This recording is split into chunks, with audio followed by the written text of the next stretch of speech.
Welcome to Windows on the World.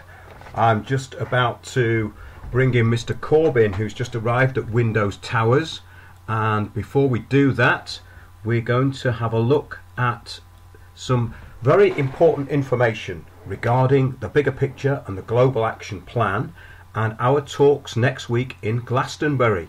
And we've got myself, Sandy Adams, and indeed Piers Corbyn. You can see all the details of that at windowsontheworld.net, and we're going to go into the global local agenda.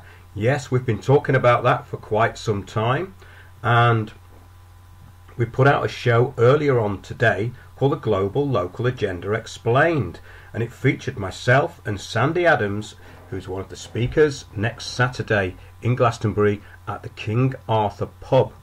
And you can pay on the door. It's £10 for the whole day, and we're going to have entertainment in the evening. So it's probably the best value £10 you've ever spent, because during and after the music event in the evening we're going to be meeting up with people and chatting. So we'll be able to meet people and get their stories and exchange ideas, which is going to be very interesting and exciting, because when I get out and about I often find people who know about the show, which is great, very encouraging, and they then usually bring in some excellent information. And I'm looking forward to meeting some of the people who are regular listeners, and we've got a lot to get through tonight. But first, to prime everybody with what this is all about, those who may be new to the show, we're talking about this global action plan implemented at a local level. Now, most people in the country will now know what I'm talking about because it's happening everywhere. And for instance, we're going to have a look at what it was reported as in The Guardian in 2015. This is fascinating because we get this idea from local councillors and people in positions of authority, and also the excuses for journalists that we now have. And this is from The Guardian, so I do say excuses for journalists. And the thing is that it's described often as a conspiracy theory. So Agenda 21 is a conspiracy theory. Well, it's actually not. It's a 40-chapter UN document which is global and implemented at a local level.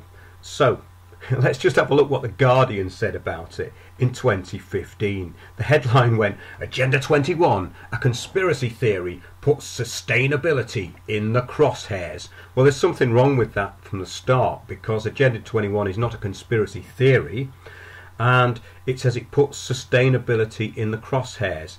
Well, actually the sustainability they're pushing is what they call sustainability. It's not real sustainability. It says here, and this is so funny because we hear nothing else but this at the moment, and everything that's outside the mainstream paradigm is alt-right or it's far-right. It says here, could right-wing attacks on a non-binding UN sustainability resolution put sustainable business in some resolution put sustainable businesses at risk. That's right, yeah. So it says here, could right-wing attacks on a non-binding UN sustainability resolution put sustainable business at risk in some states? Well, it's not a non-binding resolution, because if you go to even YouTube and look at some of the videos on Agenda 21, you'll find that this was put into statute, and in America into executive order. So it's not non-binding. The actual loose principles of it appear to be non-binding, but the actual undercurrent of the whole thing and where it's really coming from is binding. It's statute, it's legislation, and it all came in through the climate action plans around 2000. Every council in the country is signed up for it, and it says green space, clean energy, increased urban density, and global dictatorship. Now, you see, the thing is, this is what they always have to do. They can't stop doing this. They give you a few examples and then they put in something that's really stupid, like global dictatorship. Well, in actual fact, it is global dictatorship. But if you say that to the public, go, oh, so there's a one world government, is there? Well, it's not quite as simple as that. And that's another thing that we're going to be addressing at the weekend, because over the past year I've been putting this stuff out in a bigger picture kind of way, which is the title of the talk that we're doing, the title for the day next week in Glastonbury. And the thing is about this is that once you've got the bigger picture, the little picture just falls into place, because it's the same template used everywhere. Very, very simple. But yeah, green space, clean energy, increased urban density and global dictatorship. Well, yes, increased urban density, we can see that, yes. And they're saying it's hard to see how all these things could connect. Well, it's very hard to see how they would connect to a Guardian journalist who describes it as a conspiracy theory when it's a 40-chapter UN document that they probably haven't even looked at. So, yes, it's very difficult for mainstream journalists and indeed councillors and MPs, politicians generally, to grasp how all this could connect, because they haven't got the ability to think in the right way. They haven't got joined up thinking. And we found this during the week. I attended the Alton Regeneration meeting, which was a consultation for local people on the Alton estate, which overlooks Richmond Park in Wandsworth, the borough of Wandsworth in South London. And we came across the absolute epitome of this attitude. And it's very funny because it's become a bit of a talking point for MPs and councillors in that area. And basically all that happened was we went in there to record some interviews with local people, myself and Piers Corbyn, and people that we knew, and the council tried to shut it down. But more on that later. We're going to bring all that up, and it turned into a bit of a comedy farce and also a huge PR fail for Wandsworth Council. But this is typical. So it's hard to see how all these things could connect. According to a popular right-wing conspiracy theory, oh yeah, why is it right-wing? And why is it a conspiracy theory? A UN resolution aimed at sustainable development could pave the way for this global government, they're saying. Well, that's already on record, that's the truth. It says theorists. Now, of course, again, it's not a theory, Guardian non-journalists. They argue that Agenda 21, a 23-year-old non-binding UN resolution, well, it's not non-binding, so we've already been through that suggests ways for governments and NGOs to promote sustainable development, is the linchpin in a plot to subjugate humanity under an eco-totalitarian regime. Well, it's interesting that they use eco-totalitarian because that's exactly what it is. So they must have pulled that out from somewhere. One of its most outspoken critics, it says here, was the American Policy Center President Tom DeWeese. And he's described the resolution as a new kind of tyranny that, if not stopped, will surely lead us to a new dark ages of pain and misery yet unknown to mankind. Now, the thing is with those sort of comments is generally they're very true, but the public would not believe that that could happen. Thing is, though, attitudes are changing because people are starting to see through the whole agenda of this and what it's really about. Because when you start talking to people about it now, you find that they're getting more and more sceptical about the claims of the climate change lobby, especially, and it's climate change lobbying that's driving this, absolutely. So let's carry on with this. It says the APC is on the political fringes. Of course, they've all got to be ultra, they've got to be alt-right, right-wing, or on the political fringes, or conspiracy theories. Well, I'm afraid that doesn't wash anymore. That just won't work. This sort of narrative coming from the intelligence services into the useful idiots on these papers is no longer a threat because it can be easily debunked. So the thing is with all of this stuff, and this is what I go on a lot, is that once you grasp the very limited tactics that are used, it's easy to spot them and they become obvious. So it says here, criticism of the resolution extended to the Republican Party's 2012 platform, which stated, we strongly reject the UN Agenda 21 as erosive of American sovereignty, which of course it is, because if you look at what's been brought in by executive order since Clinton, You can go through all that. There is actually a video, Agenda 21 Explained, which was put up some years ago, and it goes into every executive order which came on the back of this. And of course, in this country, we have very similar things leading into the Localism Act, all this kind of stuff that we've covered for a very long time. It says legislators in several states have even created anti-Agenda 21 bills, good for them, many of which could pose serious threats to companies pursuing sustainability in those states. Well, it would pose serious threats to the NGOs, the useful idiots, the lobbying groups and the corporates who are benefiting from this, and it's not a green agenda as stated by the UN. You can look that up. We've said that one before as well. It says, in Arizona, for example, a proposed bill dictated that the state could not adopt or implement the creed, doctrine or principles. Now that's a very good way of describing it. The creed, the doctrine or principles, because it's done as a doctrine. This is done in exactly the same way as the Roman Church implemented papal bulls. It's done as a way of saying, this is our claim, we're the UN, this is the best for everybody, and nobody will be left behind, and those who do not want to go along with it will be marginalised, ridiculed, and basically taken out of the equation.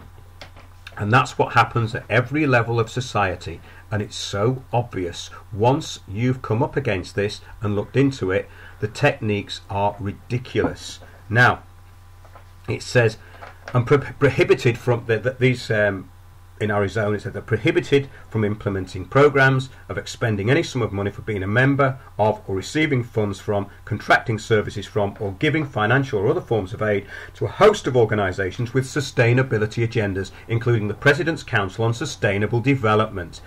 So there you go. It says, taken at face value, the Arizona's bill, which it was defeated in 2012, would have curtailed almost any sustainability efforts in the state. Now, this is the big problem, because we're talking about big lobbying and big money, and this stuff is being imposed in a way that I think most people can actually see.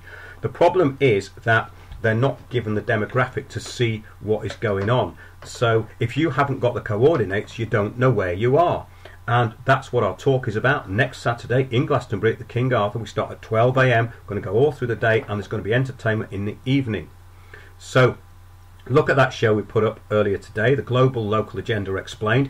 I go into where all this came from, how it was implemented, and I've done a lot of research as to how it was predicted. And indeed, people who were whistleblowers at the time, including General Konstantin Petrov, who was allegedly assassinated in 2009. Look at his videos, including Concept of Public Security, and you will find the absolute template for what's being rolled out, because the Soviets know this stuff inside and out, and they will tell you it face to face, full on, because there's nothing to hide. This is just how it is.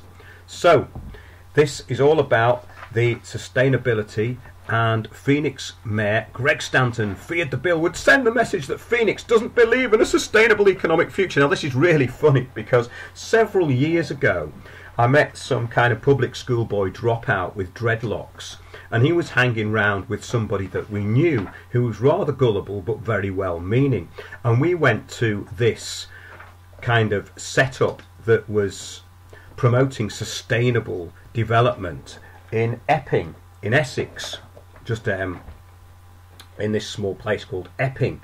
And when I got there, it had all the hallmarks of Agenda 21, and we found out that this was being rolled out in all communities. If you go into areas like Waltham Forest now, that's been radically changed within the last 3 years.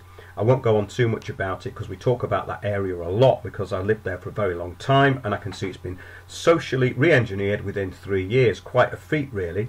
And there's a small group of people kicking back against it. But what's interesting about this is that once this is deflated, it's been and gone, it's done. It's a bit like the techniques that they use to shut people down. They have one way of doing it, and once you know what it is, they can't deviate from it. So this Guardian clown goes on to say, Agenda 21 addresses issues ranging from children's health, what, vaccination, yeah, compulsory vaccination, to public transportation, yeah, having no cars, cycles only to women's empowerment. That means basically interrupting family lives in places where family life is actually very strong.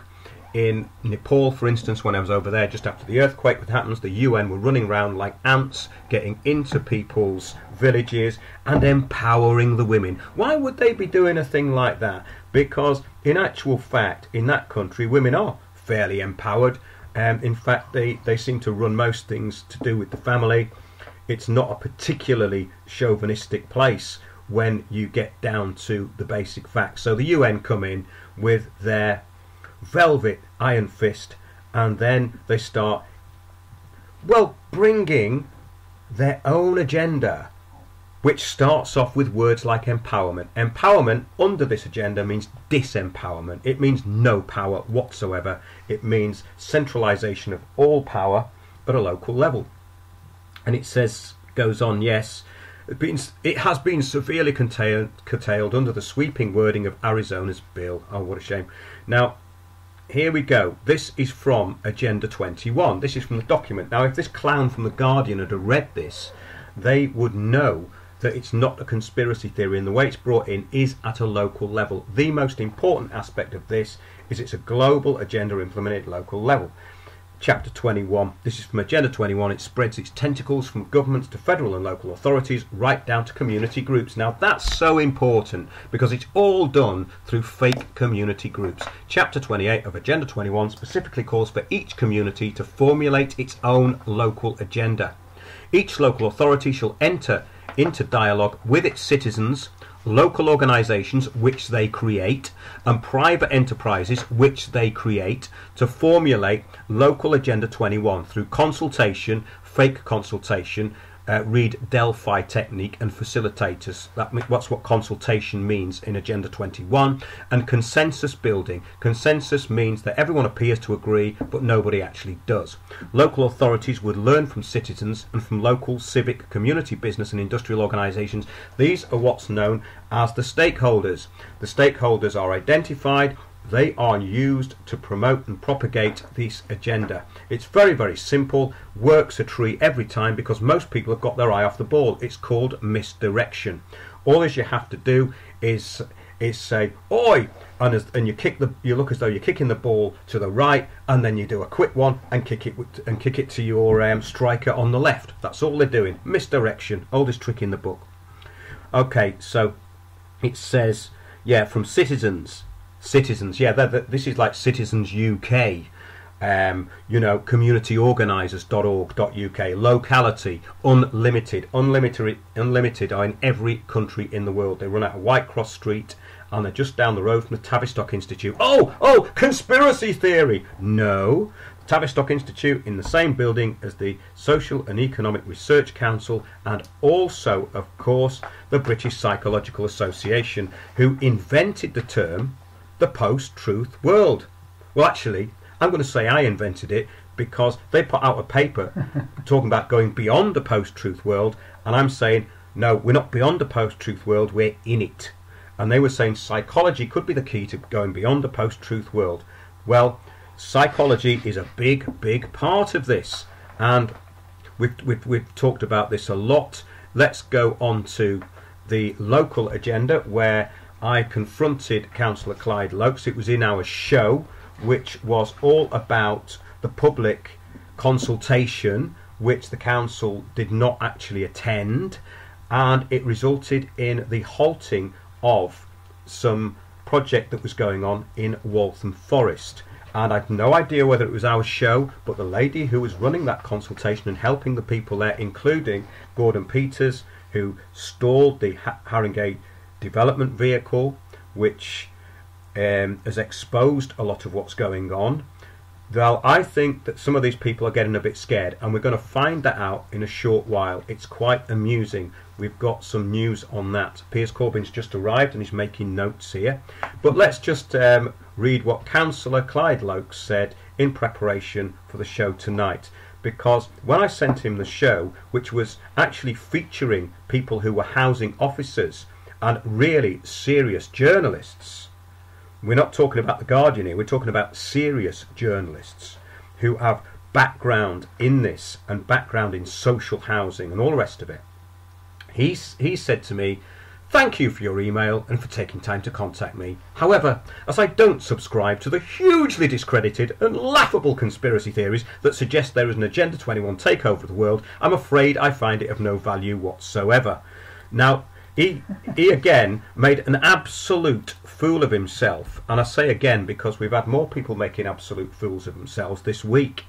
Now, I said to him, the meeting held last week at the Epicentre in Leytonstone, whose speakers are featured in the show, which you describe, your patronising and uninformed response clearly shows that you've not listened to or considered the information presented on behalf of the constituents in your borough.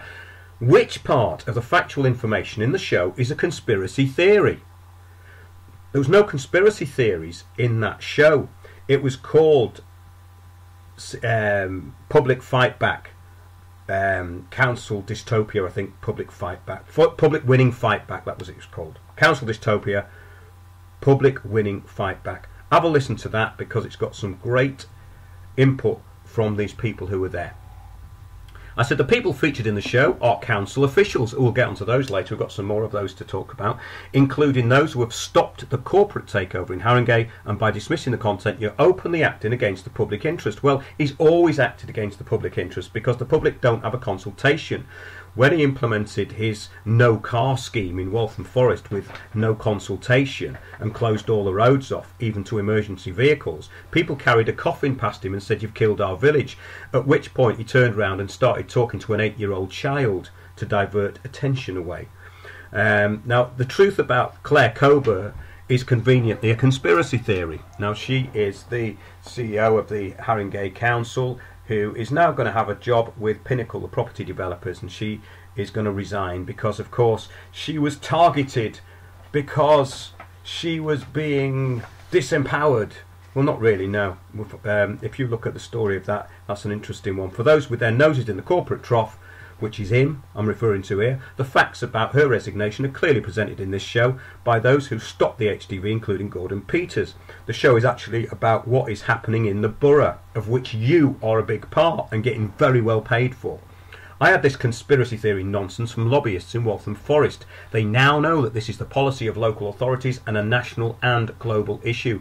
The fact that the PR-led and journalist-free media do not report it cannot undermine the factual and well-referenced information. As you must be aware, Agenda 21 and Agenda 2030 as it is now is a global action plan implemented at a local level. You yourself stated that this is not just happening in this country. And that was important because he admitted that it was a global thing. So in other words, he's contradicted himself. He said it's not a worldwide thing. Well, actually it is, and he said it was. But all over Europe, he said, he said it was happening in America too. So you know that it's part of a bigger picture. Are you saying that the 40 chapters of Agenda 21 are a conspiracy theory? And this is the important thing. I challenge you to find any deficiency in information I've presented. I also challenge you to a public debate in front of the public in your borough who you state that you represent. Your patronising response is an insult to the quality of information contained in the show. Now, I never got a response to that, you see. Now, the thing is with this agenda that's being rolled out is they are absolutely programming the children in the borough now. If you look at the Twitter feeds of these local councils, this is an example of one from this week. Here we go. And I retweeted it saying, "Citizen Spy Programme, a great success. We had a great session searching for lichen with children from several schools this afternoon." Oh, I suppose that's quite interesting for a science lesson, isn't it? Because lichen uses the oxygen, all the rest of it. Now, yeah, they are now our air... Well, wait for it, Piers. They are now our air quality ambassadors. So you go out picking bloody fungus off a tree, and all of a sudden you're an air quality ambassador. You see, for the UN. It's not a fungus, but you're right. Yeah. Well, it's yes, yeah, all right, yeah. It's not a fungus, is it? No, it's a plant. Yes, sorry. Very well spotted, Piers. I think that's the only deficiency so far in the information I've presented tonight. Well, this guy wouldn't know that anyway. Of course, he might be listening to the programme and pop in with that as a criticism. That's right, of course. Yeah. That's what they do, isn't it? They pull you up on something minute, or they divert your attention away to something somewhere else. So they are now our air quality ambassadors and are going to share their experiences with their peers ahead of Clean Air Day. It's not me, by the way. No, neither. It's not me either. Clean Air Day, Waltham Forest Clean Air, active travel, healthy streets and clean. So what they're doing is they're co-opting 10-year-old kids into this globalist nonsense that they say is a conspiracy theory, and they're using them as ambassadors. No, so if we talk about it, yes. It's a conspiracy theory. But Yes. I mean, it's ridiculous. It is not. It's a fact. It's a fact. But you see, they act on things which, when they act, some of them don't know that they're doing stuff in line with Agenda 21, which No, of course that's the true. council officers shove them as stuff. They say, well, Yes. that's good, that's nice, that's green, that's happy clappy, we'll do it, right? That's So right. they're implementing Agenda 21 without knowing they're implementing Agenda 21. Though he, as you know, a top shot, would probably know, only will pretend not to. Exactly. And the thing is that once you get a grasp of this, it's so simple. It's dead easy to find out what it's about. This is from the UN. Now, I follow the UN on Twitter. It says, it's got a picture of a bicycle, right? And it goes, equals clean means of transportation. Picture of a bicycle equals, here we go, yeah. Who made the bike? Where was it made? Where's that steel come from? You know, it was coal-fired power stations which make the steel. Well, no, I won't go in there, but a steel works uses a lot of coal. Yeah, but this is a good one, Piers, because you get the odd gem in there. It Oh, says, sorry, it's coke. It's turned into coke before that it's coal. Okay. Yeah. very good point. There's another picture of a little bicycle here, and it says equals tool for development. So bicycles are tools for development. No, the concept of using cycling Make as a spaceship with them. as a psychological tool is a tool for development, Absolutely. right? And that's So- the tool. Yes, that's the tool. It's the psychology. It's the picture of the cycle which is the tool. Which Exactly. is what he's got there. Well, it's empowering one group over another group. So cyclists against motorists, divide and rule, dead easy. Cycling equals access to education, healthcare and sport. Now, wait a minute. Have I missed something here? Cycling equals access to education. Well, I suppose if you go to school on your bike, it does, yeah? It Okay. does, but most children in London go to school on buses or in cars when their parents take them on the way to work. You sometimes. fascist. And it says it's access to education, healthcare and sport. More about how the bicycle benefits people on Sunday's first ever World Bicycle Day. UN.org events bicycle You can breathe day. a lot of diesel fumes on a bike, Yeah. which is not healthy. Well, isn't it funny though when you go to other countries and see the UN, they're in huge 4x4s while everyone else is trying to get round on a rickshaw, you know. Well, they have a lot of places to go to in a short time. Yes, they There's park. like an exception for They this. park up outside their posh hotels, which are They obviously do. Absolutely nicely they do. air conditioned. Which listeners you're paying for. Absolutely. Now, let's get to the meat and potatoes of tonight's show. We attended a regeneration meeting. Now, Piers, could you give the listener a little background on this? Because it's something that you've been covering for a long time. Yes, this is the regeneration plans for the Alton Estate, Roehampton, Wandsworth, London. And along with some others, but it is going to be one of the mothers of all struggles against social cleansing. The Alton Estate is a iconic post-war estate which was described by Nicholas Pesner, the very well respected architectural historian, as brilliant, aesthetically the best housing estate to date. This was written in the 60s or well, it was completed in the 50s, so he wrote it in the 50s or 60s. And it's in two halves. There's an Alton Estate East and Alton Estate West, and they're joined together. But when you go there, you feel happy, harmonious. I mean, I'm not joking, because when I first went there, it wasn't. I didn't realise where I was. You know, and it's a harmonious, balanced, fantastically built with fantastic sight lines of church spires and stuff like that. Nothing is too big. nothing is too small. It's a human scale thing with plenty of green space. And what the council have decided to do is bring in a developer who is going to destroy the heart of the estate where Alton East meets Alton West and replace these balanced, harmonious buildings with 3 times the housing density, twice the height, and the no social tenant, i.e. no council secure tenant living in the demolished blocks is going to be allowed to return to those blocks, or even the other blocks within those blocks, but they're going to be rehoused, if they choose to hang around until the date of rehousing, to blocks beside the Roehampton Lane, which is an ever increasingly busy, very main road. The blocks that have been demolished and are going to be replaced by private sale blocks largely are facing and next to Richmond Park, which is the biggest park, I think, in London. And obviously those things are going to go for £1 million each. So the people there have got £1 million views, and up to this point in time a lot of them believed they would be able to move back into one of those blocks. But absolutely no. The council document is totally crystal clear. If those people hang around for 8 years, they will have to move up to next to Roehampton Lane, which is highly polluted, full of diesel. So we put out a leaflet saying, the council and developers show their plan to kill your community, your estate and you. You meaning your life will be shortened by 6 years or so, typically when you move to more polluted areas. And then we put out a second leaflet pointing out that they're going to start with our heart, or your heart, the heart of the estate. Now, at the heart of this estate, and this is unbelievable, there is an iconic block which is recognised in all architectural literature, and it's a marker block in this estate.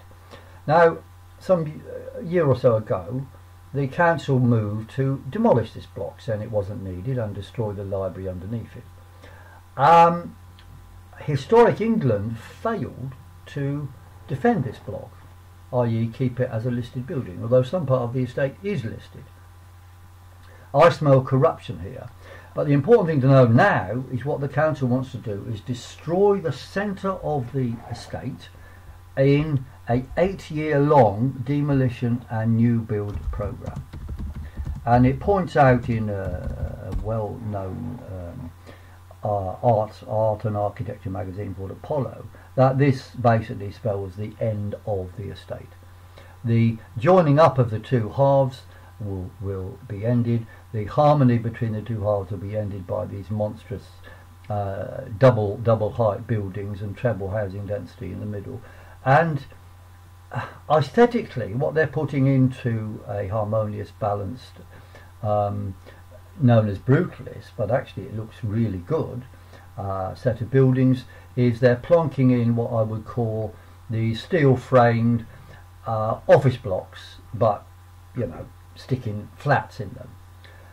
The purpose of this is to maximise profit, and the reason why they don't want any council tenants to be allowed to stay in those blocks, or the replacement of those blocks, is because for every council tenant removed from the whole of the estate, which is what they also offer people to do, i.e. they can go to elsewhere in Wandsworth if they don't want to wait to be moved to a polluted Roehampton Lane.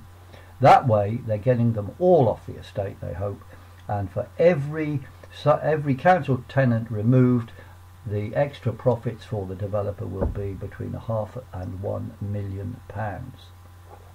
So a lot of tenants have now realised they've been conned all along in the build-up to this exhibition. And one old lady, aged about 90, said to me, "Oh, I've just got a letter from the council telling me they don't need my block for 6 years." And then she said, "So why are they trying to move me now?" I mean, the reason why they're trying to move her now is they want her out, and the sooner they can get her out the better, because she's holding the community together, and they're going to replace her with a temporary tenant.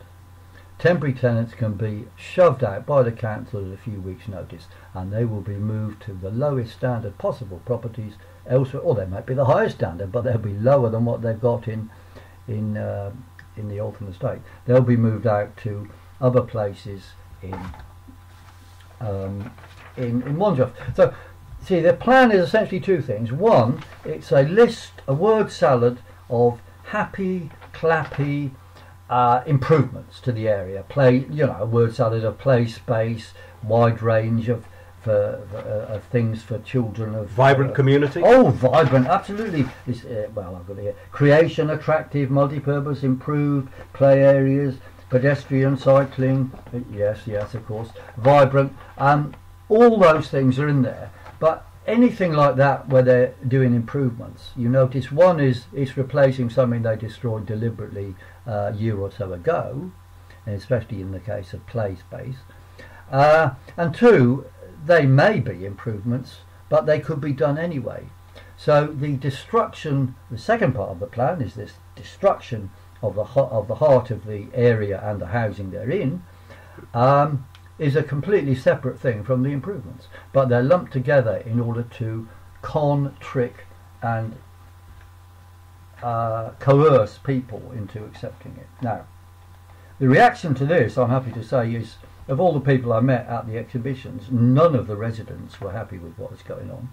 The people who liked it were mostly people from, they were all people from off the estate who said, oh, it looks nice. Well, okay, it might look nice, but, we're dealing with people's homes here.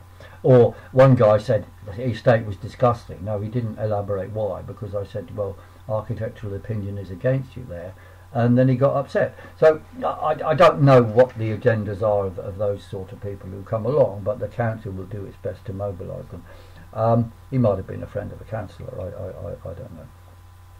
So what is going to happen now? Well, there's going to be a planning application, and I think the fact that the plan is not in keeping architecturally with the rest of the estate is going to be an interesting thing.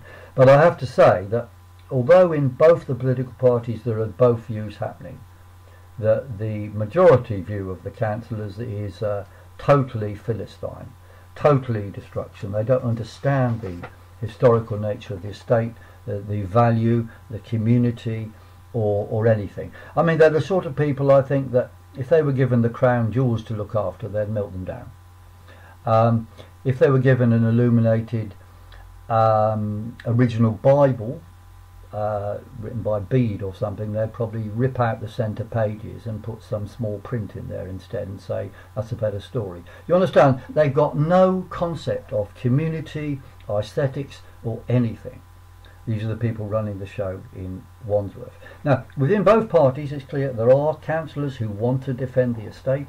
They believe in council housing and aesthetics. And I've talked to Tories and Labour on these lines, but currently they're in the minority. And it's up to people to challenge them on every step in the planning process. And both parties, we've got to demand a ballot. This stuff has to have a ballot, and I'm certain if we have a proper ballot of people resident on the estate that the people would win and this plan could be stopped. However, we know that every council in the country is doing their best to find reasons for dodging the bullet ballot. Ballots are bullets for their plans. I mean, one little thing they've got in here, they suddenly decided to double the size of the bus turnaround, and people said to me, well, why are they doubling the size of the bus turnaround? It's perfectly big enough already. I mean, there's no need for it at all. It just occurred to me that this could then be deemed a transport infrastructure decision and therefore not subject to ballots under the mayor's plan, for example. So, watch whatever they get up to. So, bottom line is people are getting more angry. I think we'll find there'll be more organisation and resistance, and along with all the other estates facing parks, which are the most valuable for developers, there will be a lot of united resistance. But of course it applies to all council housing everywhere in London, is all suffering all the same stuff, and we have to unite to call these people to account. Absolutely, and that's what we were doing the other day inadvertently, because we didn't go there to to call anybody to account. We went to have a look round, especially That's me. right. Now, Yeah, Piers, yeah. you've got a much more broad background with the Alton estate than I have, but we have covered the Alton regeneration and the closing down of the community centre there, because people were up in arms about that, and then a private company took over, and I don't know what the update, what actually happened to the Alton estate community centre, do you know? Well, I'm not sure which one you're thinking of, but there was a playground which That's has been the one. closed. That's yeah, the one. Yes. which has been closed. It was closed a couple of years ago. Well, yeah, I think probably more actually. And now one of the things they've got to offer you as part of the regeneration is a new play space. Yeah. I'll read it. It says, need for play space that caters for a wide range of ages from early years to young adults. Well, that's very nice. Well, there is a need for that because they destroyed one. Which we make a joke about this. We've said in our recommended or points you might consider. See, that's a questionnaire. Do you want to use it yes, no or agree? Or how strongly do you agree with this need? That's their question. Yes, that's right. And the answer, I said, well, write in it, maybe consider, like the one that was closed, question mark, get real. We don't need demolition and social cleansing to get anything back, just give it back. The point is they assume we're all stupid. Another thing is they ask for, how well do you agree with the offer of early delivery of replacement affordable homes for existing residents? Now, doesn't that sound so sweet and helpful? So the old lady, you see, was asking really, why has she been offered early delivery of replacement homes 6 years ahead of when it's needed? Well, the answer is to get her out, to get out that person who is a secure council tenant and move in a temporary tenant who can be manipulated and trodden on like ants. This is that big is what the thing, developers isn't it? want. Yeah, we covered this a long time ago, and what it's really about is removing rights. And of course, that's all in line with Agenda 21, Agenda 2030. It's about removing property rights and rights of tenure. This is very, very important, because if you have a lifelong tenancy and you get put on an assured tenancy, you have nothing like the same rights and they can get rid of you. Now, if they refurbish this block, those existing tenants would still have their lifelong tenancies, so they have to have a regeneration. That's exactly right, yeah. Yeah, I think what we said about this, what do we want the council to do, is one, do its job, i.e. do repairs and maintenance, end those leaking loos, drips, resurface some of the walkways. And there's various levels of refurbishment that could be done if necessary. I mean, these sort of blocks are very open to refurbishment because they're French style in origin, a lot of them. They could get award-winning refurbishment plans, which happen to similar sort of estates in France. But that's the last thing the developers want. Now, some people in the Labour Party saying, oh, Piers, well, it's all going to happen. We're going to press for more social housing. Look, that's a joke. We don't need anything of this. Pressing for more social housing is just a game, because what happens after getting outline planning permission, the developers change it anyway. They're going to put some percentage of social housing in, and if you read what they're up to, they're obviously trying to manipulate it so that essentially swathes of the new version of the estate will have zero social housing. Yeah, that's important as well, because you've got these blocks that face over, the main block faces right onto Richmond Park. That's they're right. going to increase the density of that. That's going to be luxury flats. That's going to be twice as high. Yeah. Yeah, really? It's twice as high? Twice yeah. as high. Right, Yeah. That'll be a fantastic view. But when you're on the park looking at it's going to kind of dominate the park. Yeah. It might even frighten the deer. Maybe we can get Greenpeace along. These animals have been worried about this. Well, that's another issue, because are deer sustainable? I'm not sure they are. I don't know. They do fart a lot. You know? Well, they were also the King's property. Maybe they're the Queen's property now. You the see, Queen's you can't touch them. You can't go hunting for they deer. might be Prince William's property. So they might be Prince Harry's property. They have to remain They sustainable. might be Meghan's property. Well, unless they're an old deer, I suppose. They get rid of all the old deers, don't they? But the thing is that this is very, very apparent when you go down to these meetings. You actually see what they're up to. Now, I'm going to play an audio which is from Robin. Now, Robin's great on the Alton regeneration. We've done shows with him about it. And if you go back into the archive, you can find some of the history of this Alton regeneration. But when I walked in to this regeneration consultation, really, that's what it was, wasn't it? A consultation. With a C-O-N in big letters. Yes. Correct. There was a public were allowed in. You had the PR people there who were fairly helpful. That's their job.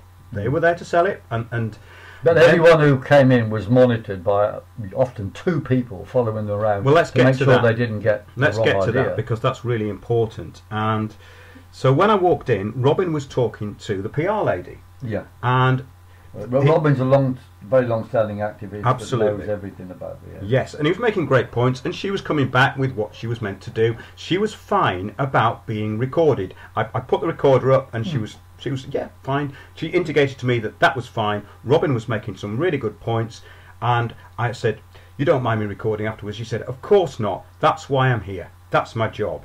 Why would I get uptight about that?" She was very, very easygoing. Then we went to another person to talk, and this council employee came up, and he then confronted us. Now I think we should actually play that, because that is something that kicked the whole thing off. And this is us being told that basically we're not welcome. Am I right or am I wrong? What's his beef for you? I think that was the wrong one. I think we should go to the actual file, which was, I've just prepared this before the show. So yeah, let's first then, let's just go to the first interview with Robin, because he put some very good points on it, and you can then go, and it's probably best that we didn't play that actually, Piers, because he was getting so irate that he was. Let's sum this up. I remember that first. guy. Yeah, Yeah, this fella comes he didn't along. want us there at all. We were talking, and this fella comes along, and He was an officer. he was an officer from the council, and we were conducting a little interview, a little talking heads thing. Piers was there, and he said, "I don't want you recording here." And I said, "It's a public space, and we're members of the public. It's a public consultation."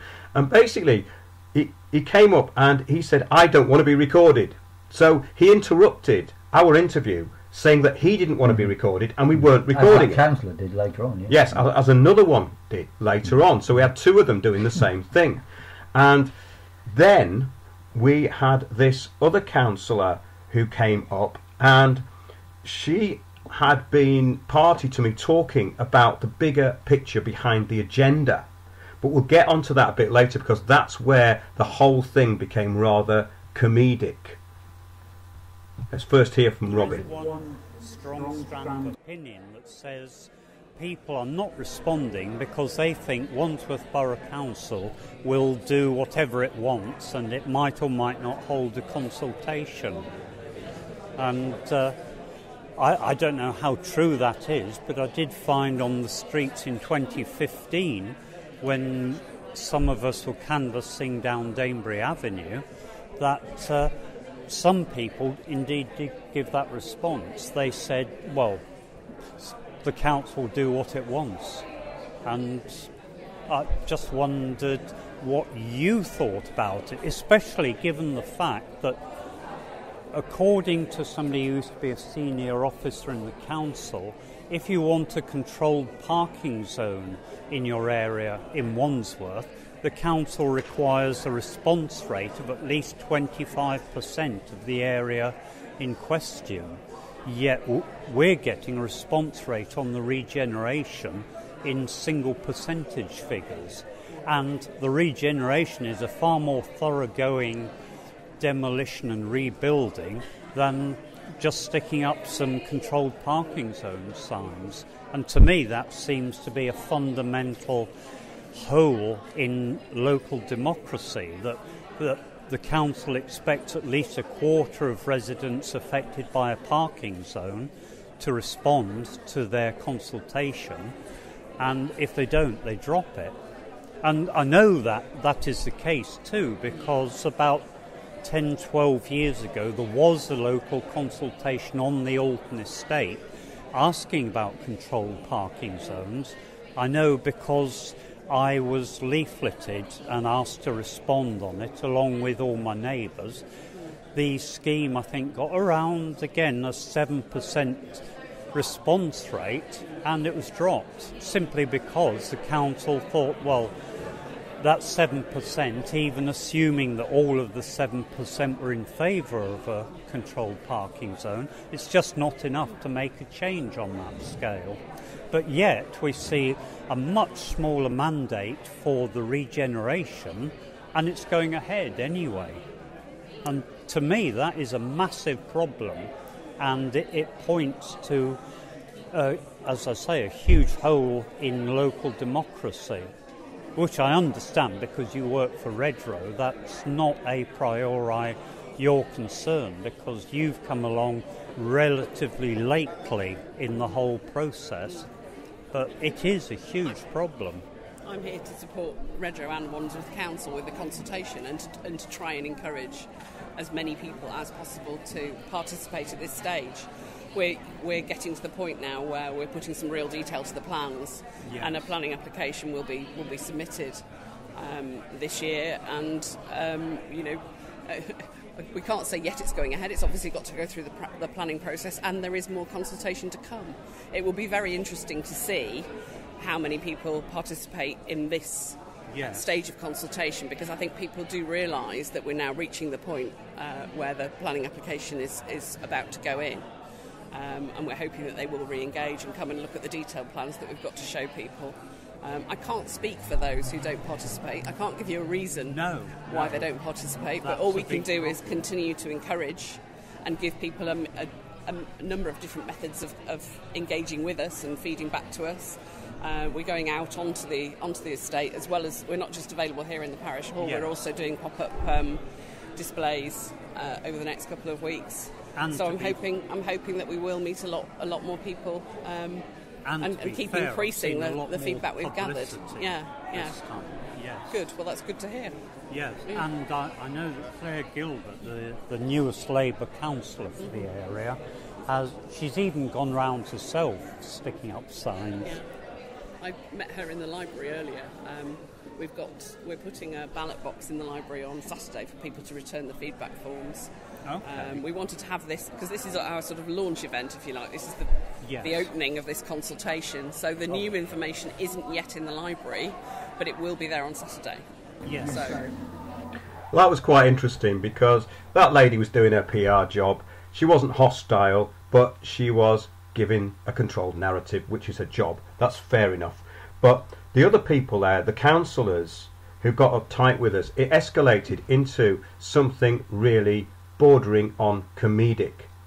And we had this councillor come up who was mentioned there, called Claire Gilbert, and she first of all accused me of recording somebody when I wasn't, and then she got really irate and said, why weren't you recording me when I was saying something interesting? Recording her, you mean? Yes, absolutely. Why wasn't I recording her when she said something interesting? When I did switch it on, she told me to switch it off. And she said she wanted a word with your brother about it. And she got very, very irate. Now, the point was that I'd made points to her because I didn't know she was a councillor. I said this is part of a much bigger agenda, and that's been admitted by many councillors. And it's a global issue, and it's actually being put forward through a series of conferences called Habitat. You can look it up on the internet. They're there. They're actually pushing this urbanisation agenda. And I said another thing is that there's over 100 councillors in London who are working for property developers, and she at that point got extremely defensive because I wasn't accusing her of anything, obviously. You didn't know she was a councillor? I didn't know she was a councillor at that point. So I'd given her all this background on the bigger picture of what it was about that she could easily have looked up, and she got extremely hostile. And then we went round the corner, and another council employee came up to me and said, I don't want to be recorded. Well, I said, well, I'm not recording you. I was recording somebody else, and she said, I don't want to be recorded. And I said, well, go away then. And this is what we said to the first one, because the first one was really funny. I might put that in the break, because we're getting on to this sort of absurdist comedy routine. And then they get up on the stage, this Claire Gilbert councillor and this fella from the council employee and this other council employee. The officers. Two officers and Claire Gilbert councillors. Yes. And they say, ladies and gentlemen, somebody in this room is recording people without their consent. And I said, that's not true. I'm recording people with their consent who want to speak to me. It's a public consultation and we are the public. At which point a councillor turned round to me and said, "Don't shout." And I said, "Well, I'm shouting at them because they're shouting at me. I'm shouting back to them." So this was kind of incredible. Well, it wasn't that loud anyway. I mean, it wasn't that loud. We were speaking, you had to really. speak up because we were everybody speaking. here. I mean, come So the upshot of all this was, and the very funny thing was, as soon as I got home, I followed Claire Gilbert on Twitter. And I put up a remark which has now gained some ground all over the place. And I want to read it out if I can find it, because it was quite amusing. And I put, "Councillor Claire Gilbert accused me, along with other Wandsworth Council staff, of interviewing the public without their consent. They made utter fools of themselves at the Alton Regeneration meeting. She has now blocked me on Twitter." And my original Twitter was, "I attended this with Piers Corbyn. Miss Gilbert refused to be interviewed. The councillors were hostile and told me I was recording people without their consent. I wasn't. PR fail." So I copied her into that, and I was immediately blocked. And then Piers went back yesterday, and he had a bit of an update, didn't you? Yes, I did. I met a number of councillors from different parties, all of whom wanted a blow account of what Claire Gilbert had actually said and done. And, they were not really very supportive of the way she had operated. And, most of them were, happier than she was to actually have a conversation. Well, I think the thing is, though, that when you're a public official, you are actually doing a PR job. Okay. Yes. Now, the thing is that you can either be a change agent, you can spout your nonsense, or you can be honest. Now, most of them just spout their nonsense. Well, that's fair enough. But she didn't even want to spout her nonsense. She scored a huge own goal with what she did, because I've listened back to the recording and we weren't rude to her at all. We were actually very laid back about it. No. And she got incredibly irate. So, in other words, it turned into this distraction issue pantomime, which had nothing to do with the actual consultation. And you could even say that, well, that was a good strategic move on their part, but in actual fact, it wasn't. But in just taking us up to the break, maybe I should play this because it's quite funny. This is the first instance where we were told not to record, and I think I've rewound it back to where it should have been. Can I ask you to have a conversation with you? You can talk to me here. I'm just, if you just... Well, no, I'm here. Why? Public consultation, isn't it?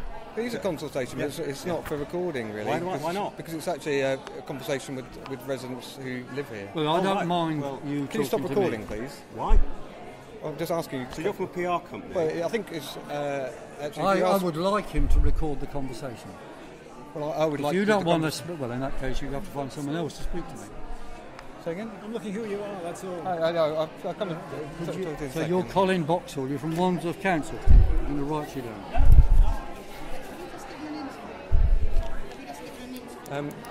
This is a. Sorry, I'm just going to have to ask you to. Well, he just read out my name, so you know. Oh, that's all right. I do work for the council, yeah. Well, I'm from Windows on the World, which is a weekly internet radio show, which covers a lot of this sort of stuff. Right, okay, thank you. Can you stop recording me, please? No, I want him to record the conversation. We're recording these people. I've got Robin here I was talking to. You don't have to say anything. Well, I'd like you to record outside, please, if possible. Well, we're in here. Well, we're in here. It's a public consultation. There's no law that says I can't record in here. There's no Is law this that a says I public can't be here. consultation? It is a public consultation. It is a public consultation. Yeah. Good. I'm It's glad public of that. space then. That's fine. If you don't wish to be Well, I recorded, think people have to give you consent to record They are. conversations. Well, so I'm not giving you more Well, consent. you don't have to, but you can leave. We don't need you here. We're talking. we're talking. The three of us are talking. If you want to interrupt the conversation, you'll have That's to fine. be If you want recorded. to interrupt, we can record you. But we're going to record here. And if you don't want to be here, then you don't have to. Well, I'd like you to record people outside, please. Well, after the end of the show, we may well do that. Why would that be, though? If it's a public consultation? Because it's a public consultation to talk to people. This is not about recording people. Well, it's not your consultation, it's the council's consultation. It's your consultation. Okay, so I thought it was a public consultation. It is a public consultation. Well, we're the public. So what's the problem? I'm just asking you a very simple question, and you can't answer it. There's nothing wrong with us recording in here. We're allowed to. We record council meetings all the time. This is how we call out people in local councils who aren't doing their job. Yeah, I remember Eric Pickles. I'm not suggesting that you're not. Advocating that. Absolutely. He said members of the public, Eric Pickles, when he was the Communities Minister, saying members of the public should record what goes on and take an active part as far as they can within the constraint of council meetings. We're keeping a record of it as well. Well, it's your job to keep a record of it. It's not our job, but we're here to do it. We seem to have a large number of council officers here. Yeah, there are, aren't there? Seems like it. Sort of a one-to-one marking of anyone who walks in. You can assist in the brainwashing It's a public society. Am I right or am I right? I think, yes, I think you're right there, Mr. Corbyn, actually. But that's the kind of petty-mindedness of it. I mean, all he had to say was, oh, don't record people without their consent. That's all he had to say, and we weren't doing that. So we got accused of that 3 times by 3 separate people. One was a councillor, and the other 2 were these council employees. Now, the point is that they basically are obviously very uptight about what people are going to be saying about it. But why? It's a public consultation. So this is what we talk about all the time. So these people are trained in controlling the narrative to an extent that they're absolutely paranoid about anybody who's coming in who might look like they're going to report on it, which is actually what we talk about all the time. We talk about change agents controlling the narrative. And he was furious after that. So he had to get up on stage and make a big deal out of it all, didn't he? That's right, he did. That's the point where they went up on the stage. I mean, really, they do want to control what goes on in there, and they can't do it even if, we have simple discussion going on. A thing that really sort of knocked me back about the whole thing was, I mean, I expected there'd be control in that way, but the Labour councillors locally seem to be just carrying out the Tory council's agenda, without question, and really they ought to be a lot more involved in actually listening to people, and they should be calling for Labour Party policy to be implemented and GLA policy implemented. Now it's a legal policy of ballots.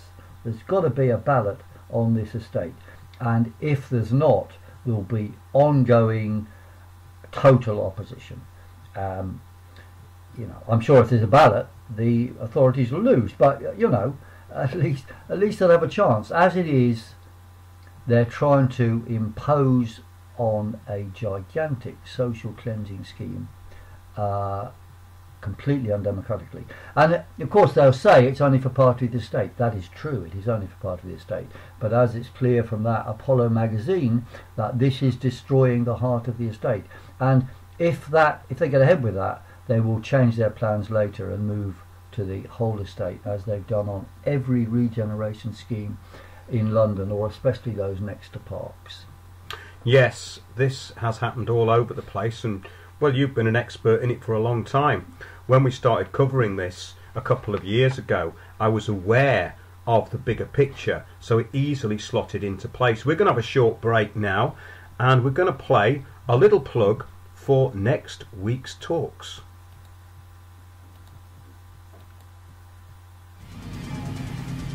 Join me, Mark Windows, for Windows on the World live every Sunday 9 to 11 p.m. GMT. Check out our archive and programme stream at windowsontheworld.net. Welcome to Windows on the World. This is a short broadcast to listeners of the show about an event that's going on Saturday, 16th of June, which features myself, Piers, Corbyn and Sandy Adams. We're going to be covering the bigger picture of what we've been talking about on this show for a long time, which is actually everything on this day in Glastonbury. and the event starts late morning, probably about 11 a.m, goes all through the afternoon into the evening, and there's going to be some entertainment in the pub in the evening. We're only going to charge £10 for the whole day, and I have a comprehensive talk on the whole issue of the system of law, how we're incorporated into it, how this ties into this bigger picture, this global agenda, this Agenda 21, this Agenda 2030, the Sustainable Development Goals, which are implemented through your local council, which is where Sandy comes in. And she's going to talk about how this is implemented locally, how it was actually thought up in the first place, because it's very important to know where this came from and why, because this is being advertised to us all and put into our lives as an environmental programme, and it's absolutely nothing of the sort. And this affects every city, every town and every village in the United Kingdom, and indeed every town, city and village in the world.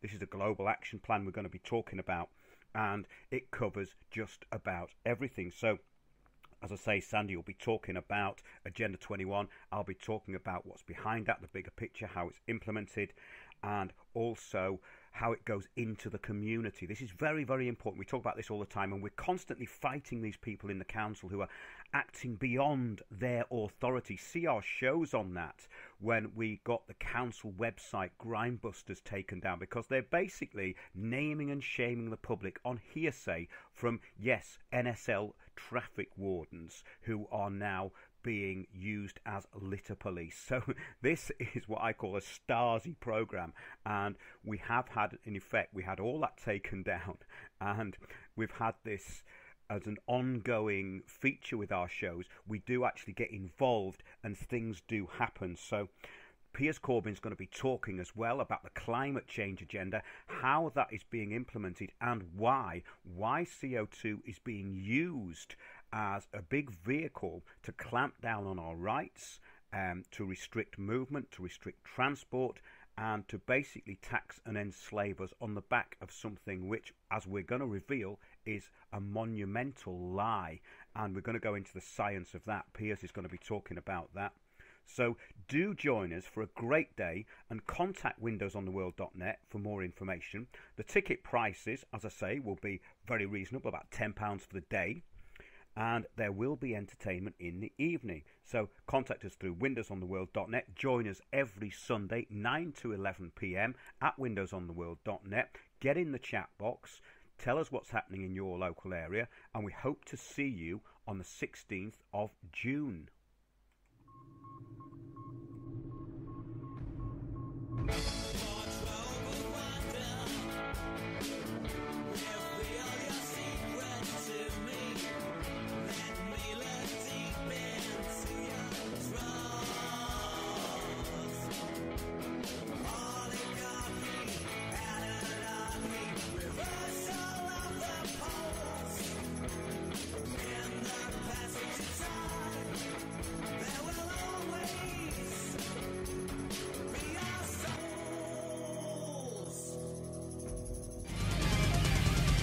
Join me, Mark Windows, for Windows on the World live every Sunday 9 to 11 p.m. GMT.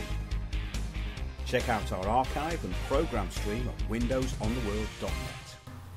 Welcome back to Windows on the World. We've now got a cup of tea and we're going to carry on. Now, these councils are going too far. Now, and things have escalated since this little article I'm going to read out. This was from 2008. Now, councils were actually using Reaper laws to spy on people in case they were sending their kids to a school outside their own catchment area.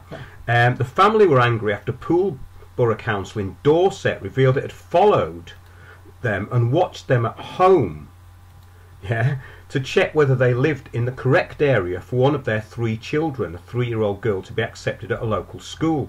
The council used the Regulation of Investigatory Powers Act, REPA, to draw up a list of the mother's movements from February the 13th to March the 3rd, showing the times and exact routes of school runs with her children.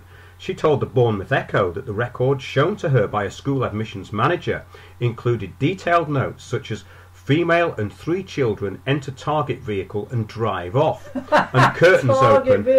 Curtains open and all lights on in premises. Now, if you employed a private detective they would not even use words like that. Enter target vehicle. Now, can you imagine these useful idiots from the local council with their little walkie-talkies going, female and 3 children, enter target vehicle and drive off. Curtains open. Must have been watching Z-Cars years ago. And well, the thing is, you see, that this system actually works brilliantly for these petty-minded, useful idiots who we found out the other day. Now, if those people had been reasonable and say, oh, look, it's my job, guys, I've got to come up and ask you what you're recording it for. We just want to know, that's all. He said, it's for a local radio, it's for an internet radio show. Okay, all right then. Make sure you don't record anyone without their permission, though. That's right? That's all he had to say. That's all he had to say. But no, they wanted us outside the building. Right. They wanted to humiliate us in front of the public, and they ended up looking absolutely stupid because these people are in these hierarchical organisations. They work amongst themselves. They're not used to interacting with the public, and when they do, PR fail. Absolutely. But this is the code of this. The authority said it had used physical surveillance on 6 occasions under REPA. That's Bournemouth. That's Bournemouth Council, right? The Dorset Council, which allows councils to carry out surveillance only if they suspect serious crimes, including terrorism. Now, this is where it ties up into contest and prevent, because the prevent strategy is all about monitoring people in the local community and identifying extremists or people vulnerable to extremism. Now, people vulnerable to extremism are being pushed from this now fake far-right agenda, which came out of MI5 into Demos, all the think tanks, all the newspapers, and ends up in Tommy Robinson, and people going to cheer this convicted fraudster and this person who's perverted the course of justice, and he got locked up for contempt of court for breaching his suspended sentence. Now, what I would say to people who follow them now is this: there's loads of people, and even people I know, who are in prison for things they haven't done. He's in prison because he was perverting the course of justice in a court. He's undermining what these people who support him actually stand for, which is democracy. You cannot do that. You can't go into a court and pervert the course of justice. You have to leave that to the judge, basically. Right? Now, I know all about this sort of stuff because I've been reporting on it for quite a long time. There's many people in prison who shouldn't be there. He's in prison because he deserves to be, and he's working for an interested third party. We've talked about it before, but, I mean, the thing is with this stuff is the stupidity of people just never ceases to amaze me. I had somebody who, for a long time, he said he'd followed me from the People's Voice. I didn't see that at the time, but I'd sort of blocked him today. I don't go on Facebook very often, but he started bringing this up and asking me, and if you're listening, I apologise for that, and it's basically because I get, we were talking about the actual talks, and people say, oh, what time does it start, etc., and blah, blah, blah. It's on there, it's on the poster. We talked about, it was the poster for our talks, and this fellow was talking about, I'm going to call you out on this, what do you think of these Muslim rape gangs? And I thought, well, what's that got to do with the talk, for a start, right? And then I said, this is a sign of trolling and stuff. But you see, this is the big thing, that when we cover things, I like to concentrate fully on it. Now, I would like to do more investigation into these criminal activities, and in actual fact, we've got a criminal case on the way at the moment, something that I'm looking into. I'm party to evidence, and it includes the police, it includes local authorities, and it includes people working for interested third parties. But the point is that I know as much about that as the mainstream media has let me know. So I have nothing to say on the matter unless I can investigate it fully. And this is the point. I can have an opinion on something, and that's what I said to the guy in a private email. I said, I think it's absolutely disgusting, and it's something that I abhor, because the abuse of people and people trafficking and women and all that is absolutely deplorable, and it goes without saying. I shouldn't have to actually reiterate this point when I'm talking about something else.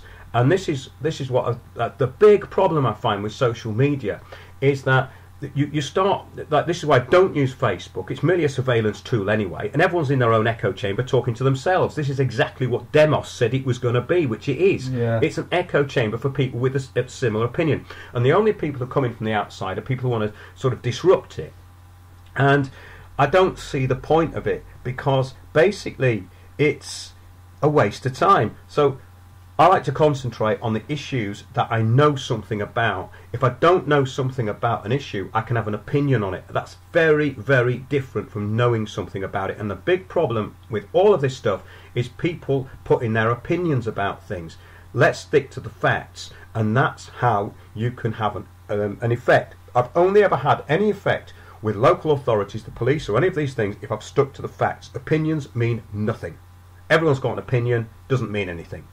But if you can actually uncover the facts, and this is the big picture of it all, because a lot of this stuff that's put out, I've talked about this time and time again, there's gatekeepers everywhere.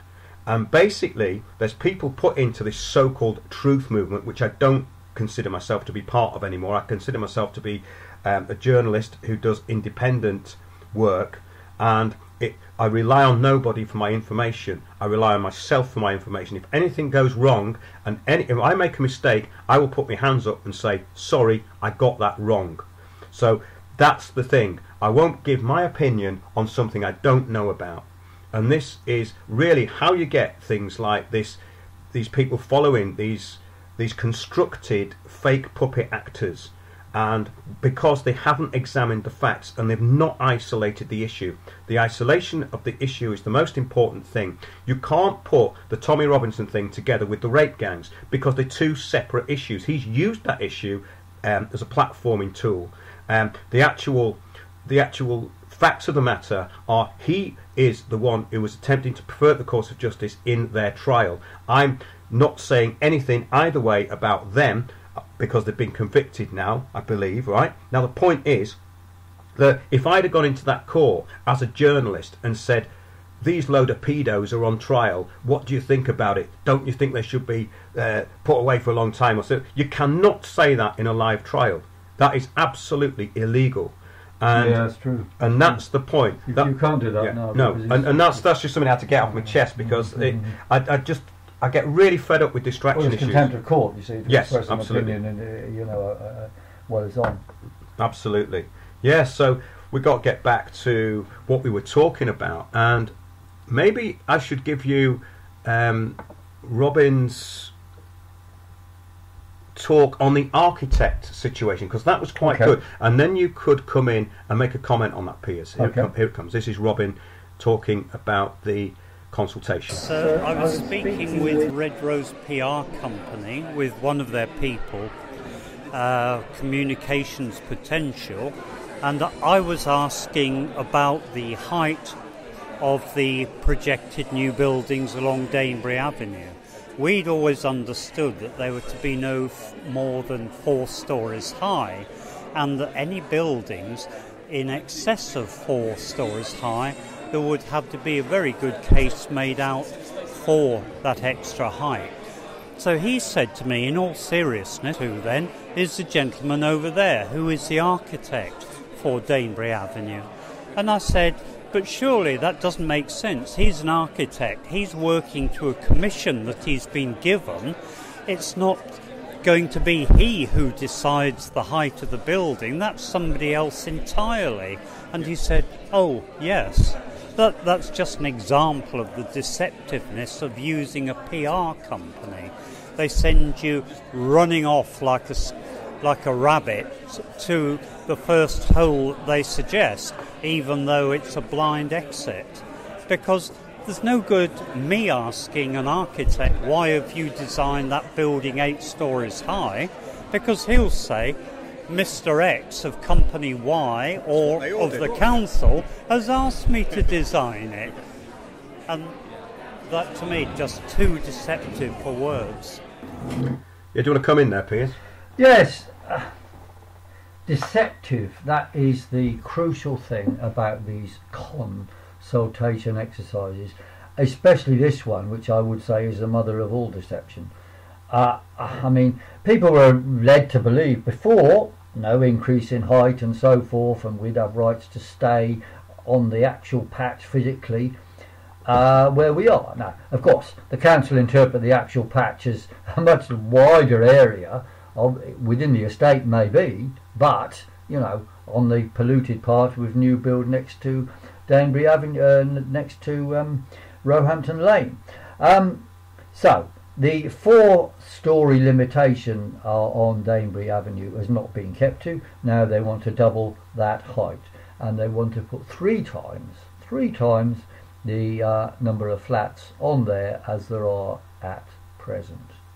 And as I said before, the whole character of these buildings they want to put in is like putting office blocks in and just filling them with people in the middle of something which is still an amazing estate, and we have to oppose it absolutely from an architectural point of view, but from a human rights point of view and the right to continuity of people's living. You know, because people get mad and commit suicide and so on when you have all this disruption. It makes them unhappy and depressed.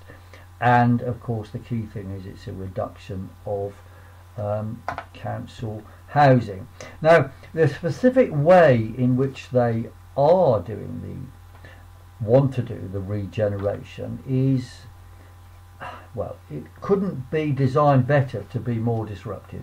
They want to spend 8 years demolishing and rebuilding the heart of the estate. And that includes a lot of shops, and shopkeepers are up in arms and saying, hang on, wait a minute, where are we going? You know, and they've been offered moves to XYZ with less security, and they don't like it.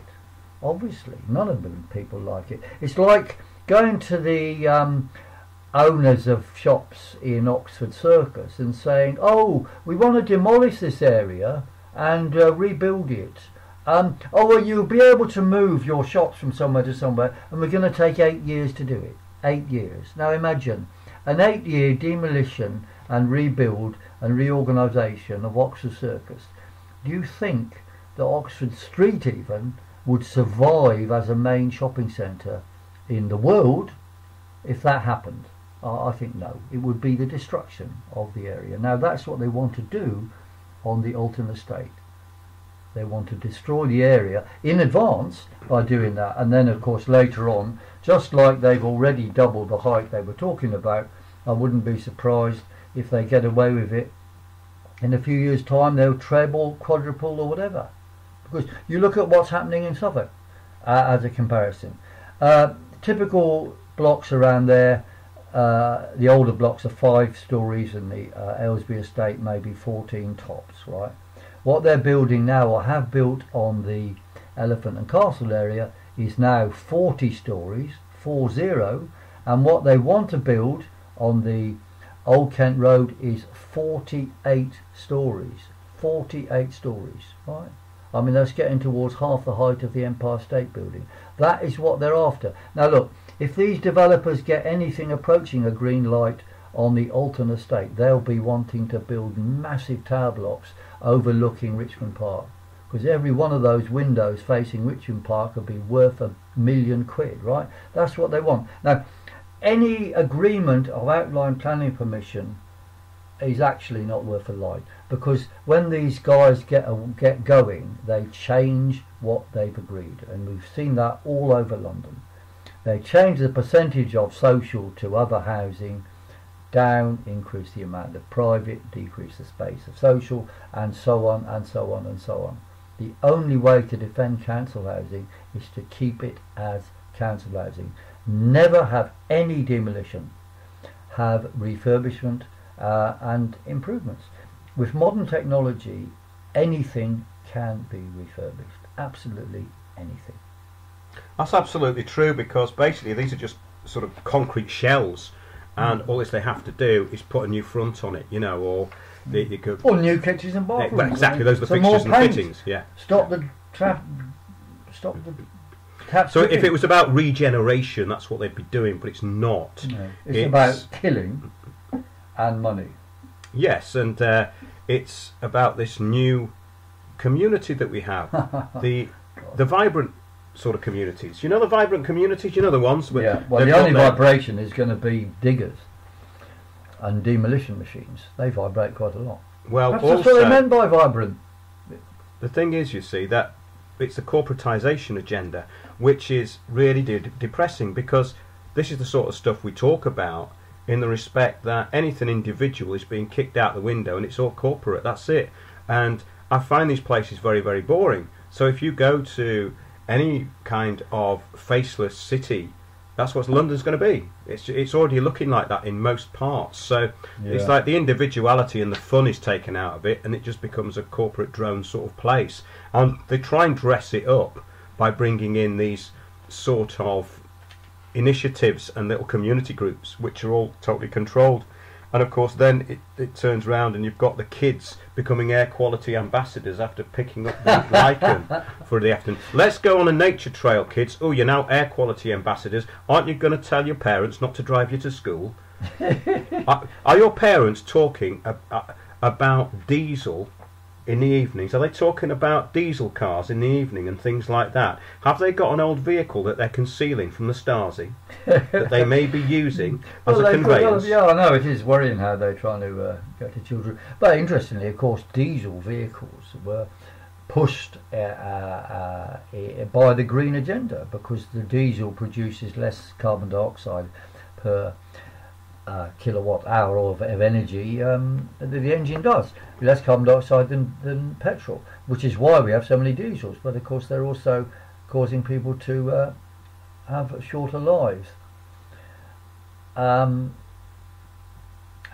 are also aid and abet the replacement by electric vehicles, which produce actually even more carbon dioxide. But you know, electric vehicles being quiet in London is fine, but economically they actually don't make sense. However, we're not here talking about electric vehicles, we're talking about the Alton Estate and other regenerations. I would urge people to have a visit of the Alton Estate. Go to Roehampton, Danebury Avenue, 170 bus, 85 bus for example, 72 bus, and just walk around, and there's various cafes there, but the Right Place, spelt Plaice, fish shop, is a good place to go and have a cup of tea. Absolutely, or indeed fish and chips. Are they sustainable fish and chips? Well, I dare say they are, but the owner is one of these people who the council are trying to shove around and basically undermine his business in many ways. So of course they're denied, but it's not the feeling that he's got about the way they act. Well, the thing is, you see, there's a new word called inclusive, and nobody will be left behind. So if he wants to get left behind, they certainly want to selling leave plates him and chips, which is not sustainable in a sustainable development area, then maybe he'll be left behind. However, I've just got this leaflet here. This is the Muswell Hill Sustainability Group. You've got them all over. It doesn't matter which. It's a template for everything. But it says what we do. What we do. We work with other local groups and Haringey Council to get this, Piers. Local groups and Haringey Council. Listen to this one. Oh, is this pre the destruction of their special purpose vehicle for social cleansing the whole area? I think this is during and after and pre. Yeah, during and after. So I think this is current, basically. Yeah, but it's been going a long time. Okay. But it says that this is their key objective, is to cut carbon emissions. Get this. Okay. Especially from houses. Oh, okay. So why are we trebling housing density in Alton Estate then, as an example? Well, that's a different borough. It's going to produce more CO2. Well, people walking around produce CO2. I mean, you know, you walking around is like driving a vehicle every day for a few miles, as an actual fact. Yes. Well, what they say and what they mean is, you see, they fill everything with happy, clappy phrases, vibrant, sustainable. Listen, Piers. Okay. You can't disagree with this. No, I wouldn't disagree with anything bad. We're campaigning with other local organisations for positive change, such as divestment of Haringey Council's pensions funds from fossil fuels and minimum packaging on retail products. Now, they're going to stop people's pensions anyway. That's part of the depopulation thing. And that was another thing that's been very big this week, because I have been getting contacted by people who are having their elderly parents' property basically stolen for their care fees. And this is a big thing. And this is all part of this agenda, because it's about taking away property. Property has been stolen on a massive scale now, and councils are a big part of it. It's going on all over the place, and it's massive. It's absolutely huge, this. It goes on everywhere. All over the country, people are sending me this stuff. about basically the whole family estate's being stolen because of these care fees, and then the council become the administrator of the whole thing, because these people, these elderly people, are then basically put into the court of protection, and the council then have their hands on all of the property. And this is what they do. They sell the property to basically pay for these fees, which is going on everywhere. And that's another thing that's been completely hidden, really. Most of this stuff is being done out of view, which is why you get these councils who don't want you there. That's one of the reasons they don't want you there, is because they're not used to having you there, and they don't want to break that habit, do they? Not now. No. I think this divesting movement is interesting because, I mean, obviously any trade union, any business, whatever, they can change what they're investing their pension fund into. But you see, they're being misled. I mean, I can see, you know, if I was involved, I would divest from any involvement in arms manufacture, for example, which, you know, that they might have invested in by accident, not knowing what some group fund was. But when it comes to moving into sustainable things, such as, say, vineyards, you have to think very carefully what is going on here, because vineyards right now in France are being destroyed by hail. I mean, there's you know, wine growers going bankrupt because of the massive increase of hail, which we predicted some time ago would happen as we move into more wild jet stream, or otherwise known as mini ice age, circulation patterns. So anybody involved with a pension fund that moves stuff to something sustainable, some happy clappy label, look carefully. And I think this point of labels is something that everyone will look carefully for, because you see, the public are kept short of information. Instead, they're fed happy clappy labels about things. If it's a sustainable, green, involving children, vibrant, or whatever, anything like that, it must be good. Now, councillors who don't have time, and they're deliberately kept short of time to actually go into details, are fed these things, and if it follows those labels, they'll vote down it, vote forward for something which will destroy the community and people's livelihoods and lives as we know it, and shove them out of areas. And they're hoping that the public, of course, follow these sort of things. But you know, more people are getting to understand, and I think this also applies to Remainers on the European Union. I mean, a lot of people on Remain, I have to say,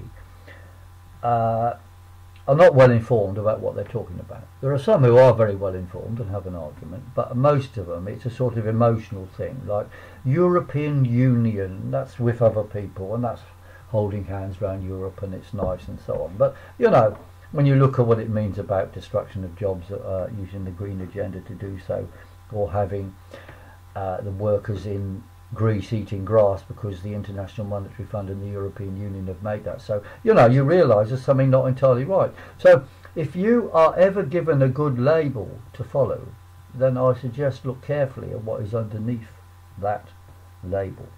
There's a really interesting article I was looking at last week, and it pointed out pretty conclusively and with a lot of evidence that all European leaders were just puppets. That's all they are. They're nothing more than puppets. And if they're going towards this agenda, then that's what they are. Yeah. So anybody who kicks up a fuss about it or says anything against George Soros probably may be going against this paradigm. But you look at the rest of them, and they're absolutely disgusting. Well, you only have to look at Macron and Merkel. Oh, God. Otherwise known as the Fourth Reich. Yes, absolutely. Well, in actual fact, there's something.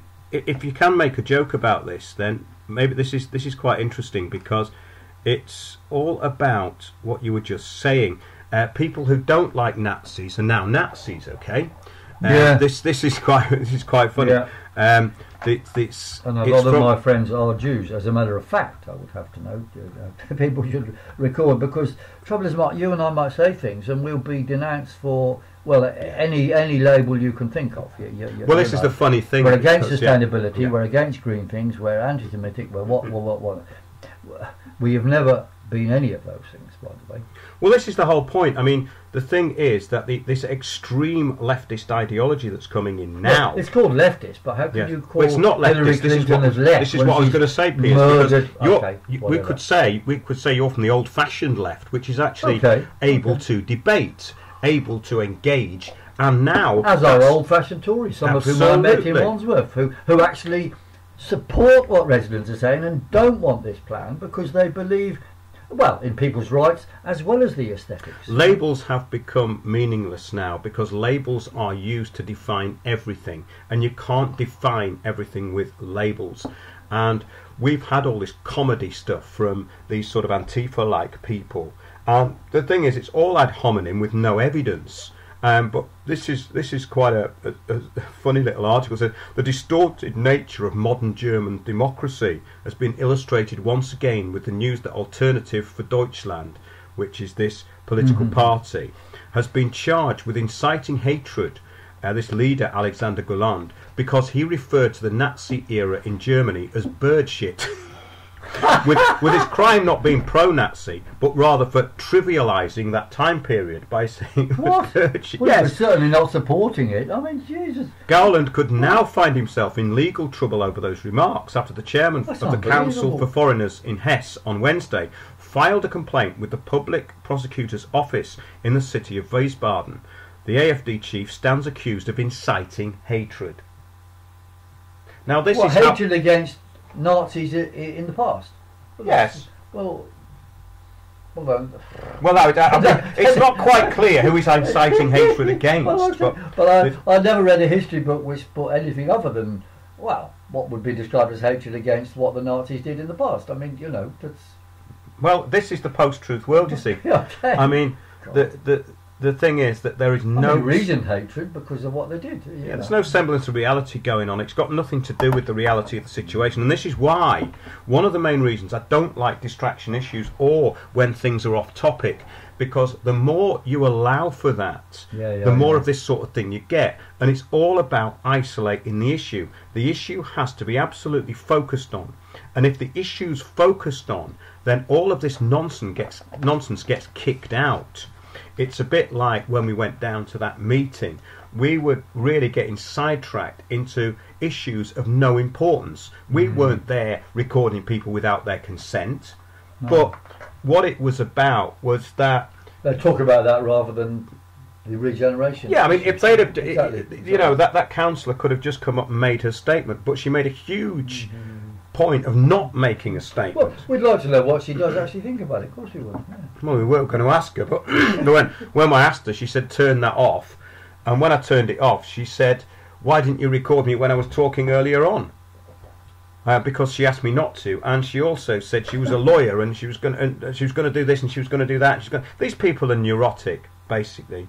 The point is, if you take any form of public office on, you need to have a balanced view of things, and these people don't. There either seem to be loads of them that are into absolute trivia or issues that are of no real importance to their own constituents.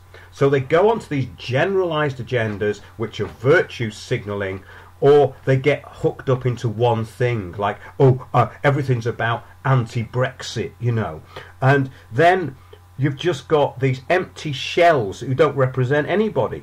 So I don't know any MP that I could go to, even an MP that I went to in Kent with very important information, and they just brushed me off. They couldn't wait to get rid of me. And so that's really my opinion of the whole thing. None of these people have enamoured me at all recently. Is there anybody, Piers, who you could actually state was doing their job, apart from your brother, of course? Well, I was going to mention my brother. There are some people in the Labour Party who do. I mean, there's some Labour councillors who work horrendously hard and do what people want them to do and are accountable. And my brother's one, John McDonald is another. And there are many others, but I suppose it's probably true that on average councillors and MPs are essentially led by the bureaucracies beneath them. Yes. And those bureaucracies are on many key issues led by this United Nations agenda, either directly or indirectly. But on the question of building policies and social cleansing, that is where they are going. Yes, have you got anything to say about this Labour against the witch hunt? Because there's people getting demonised here, and have you got any news about that? Because I haven't been following it much this year. No, I haven't, but I know where Mark Wadsworth or the campaign to support him have been going to speak. They have been getting tremendous support. Because there's no way he's guilty of anything racist or anti-Semitic. He's dedicated his whole life, for anti-racism, including racism against Jewish people, of course. I mean, it's unbelievable what has happened to him, and let's hope that justice is done. And well, anybody out there who's worried about this could, contact their campaign, and if they're in the Labour Party or not in the Labour Party, perhaps you should join and get involved. I mean, I'm not here to tell people not to join anything or join anything as such. I'm talking about issues, but there's a lot of people in the Labour Party who are working very hard to defend Mark Wadsworth. Well, they're getting it from all sides at the moment. This is the latest one I got from Labour Against the Witch Hunt last week. Mm-hmm. It says, please support Stan Keeble's campaign for reinstatement. We're asking you your urgent support for Labour Against the Witch Hunt Secretary Stan Keeble, who has been sacked from his job at Hammersmith and Fulham Council for saying that the Zionist movement collaborated with the Nazi regime. Same thing as Ken got chucked out for. A well-documented, if shameful, historical fact. Stan was secretly recorded by a BBC cameraman during a conversation in Parliament Square. Nothing to do with work, while participating in the Jewish Voice for Labour demonstration in support of Jeremy Corbyn and the Labour Party, called in opposition to the right-wing Enough is Enough demonstration on March 26. People might remember that. To make matters worse, his union Unison has now refused to defend him after he rejected their advice to plead guilty and apologise for any offence caused. Now, this is the equivalent of what they do when you go to a police station now. If you're accused of something, right, they say you get a third off your sentence if you say you did it. And they keep saying, this is terrible. I mean, that is not a good process. I mean, I'm completely against all anti-Semitism. It's not really about that, Piers. I know. This isn't about that. This guy is, yeah. I mean, he seems to be. They're just using all sorts of things to attack him. Let's just have a look at what he says anyway, because they can get your response to it. His dismissal extends the McCarthyite witch hunt against Corbyn supporters in the Labour Party to the area of employment. Don't let Stan be the first of many political sackings. Okay, so it says, this is his letter. Dear comrades, shame on Hammersmith and Fulham Council. The decision to sack me on April 21st after 17 years of unblemished service as a housing enforcer, public protection and safety officer. That's what he is, right? That's his job. Yeah. Well, he's an experienced man who's not done anything wrong. For expressing my political views. Well, it wasn't his view, it was a historical fact. So let's get that one out of the way. Let's just stick to the facts here, right? It may be something that upsets someone's feelings, but if something's a fact, it's a fact. Sorry, facts speak louder than hearsay. Does the H&F Labour Council really want to forbid criticism of Zionism? Well, this is the big point, and this is what we reported on quite a while ago. I don't want to get too much into it, we've only got a few minutes, but the official ideology, blah, blah, blah. At the very moment, when he goes on to talk about that. He says, my dismissal letter is entitled Strictly Private and Confidential, but the attempt of a Labour Council to ditch freedom of speech and assembly is a threat to the employment rights of millions and a matter of public concern. Freedoms have always been fought for and won in public. I can remember in slightly more rational times when serious disciplinary cases, those involving serious misconduct and possible dismissal, were heard by councillors, not paid officers. It's ridiculous today that an employee, the Director of Environment, who is no doubt competent in dealing with environmental issues, shall be tasked with resolving a political issue that has nothing to do with work, while elected Labour politicians can wash their hands of the matter, like Pontius Pilate.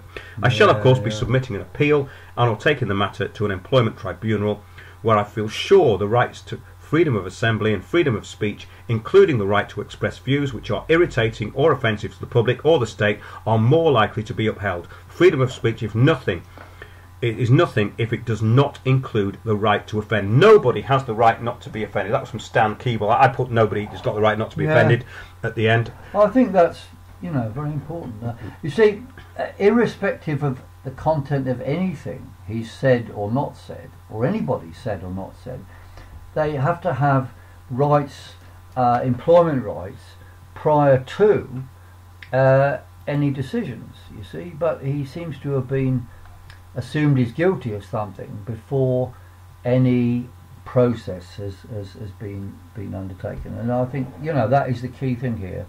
Everything has to be subject to due process, and under English law people are innocent until proved guilty. And I wonder what the MP for the area has to say. Mr. Well, it's interesting. I mean, he should, in my opinion, stand up for the rights of this person to be maintained until there's any, you know, if there's a complaint or trial or anything, okay, there is a process. You have to have the process. But not have people vilified and losing rights prior to the end of the process. This is from Free Speech on Israel.org.uk. It's from Tony Greenstein. He says, I've just learned why Steve Terry, the London regional organiser of local government, is so unwilling to help Stan Keeble. Okay. He is also a councillor, Steve Terry of Walthamstow Council, and a firm supporter of progress. I am writing to him to ask him to step aside and have no further dealings with the case, as he clearly has a conflict of interest. I'd be interested if anyone else had dealings with Mr. Terry.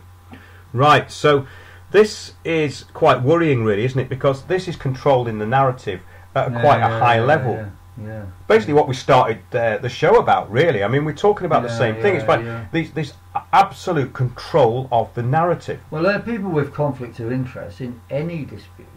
Doesn't matter if it's on this or anything at all. They have to declare themselves and remove themselves or be replaced by people who do not have a conflict of interest. I mean, this is just English law and probably flows from the Magna Carta. I mean, you know, I'm really distressed about the way a lot of councils and councillors operate now.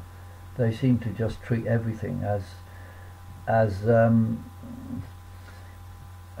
well, they act in the interest. They seem to be acting in the interests of people who then against the interests of people who they're supposed to represent, and tread on the democratic process.